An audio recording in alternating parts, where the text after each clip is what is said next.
Hello guys, welcome to my mini blog. तिमीहरूलाई नि मेरो ब्लगमा स्वागत छ।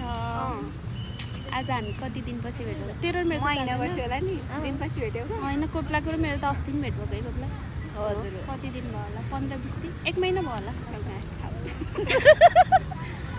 चटपट खाना बोलाएर मलाई घाँस खाऊ भन्छ नि उनीहरूले। उकालो बाटो हिँडाएँ, धन्नै म लडिनँ। हेर्नु गाइज, तपाईहरु पनि विथ गर्लफ्रेन्ड विथ बोयफ्रेन्ड घुम्न आउनु ल। किनकि यहाँ चाहिँ यस्तो ठाउँ हो ल, हेर्नु होइन त्यो त केटी केटी हो है। भोलि पर्सि हाम्रो पनि यस्तै दिन आउला। कस्तो राम्रो सिन आउँदो रहेछ।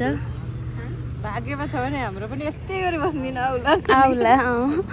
अहिले चाहिँ हामी सिङ्गल 3 जना हम त हौ। तिरपल यस्तो हो क्या गाइज।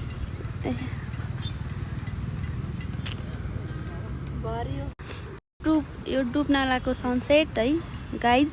ल हेर्नुहोस्, यो चाहिँ के अरे लभली डाँडा। लभली डाँडामा डेटिङ आउन सक्नुहुन्छ। हाम्रो यो दुइटा चाहिँ डेटिङ अलरेडी आएका हुन् अनि मलाई बिचमा बोलाएका हुन्। मान्छेको आवश्यकता भ्याकेन्सी खाली अरे ल है। म चाहिँ फुल प्याक हो है, मेरो चाहिँ बुढा हुनुहुन्छ। यी दुइटा चाहिँ सिङ्गल हुन्। गाइज ल 15 दिन भित्र आवेदन दिइहालौँ। मलाई इन्फर्म गर्नु होला गाइज। यो दुइटामा को मन पर्छ तपाईँहरूलाई होइन?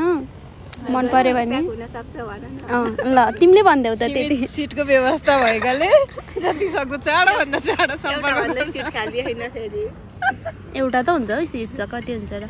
हेर्नु सिन चाहिँ कस्तो राम्रो आउँदो रहेछ। तपाईँहरू नि आउनु होला, हामी त आइसके।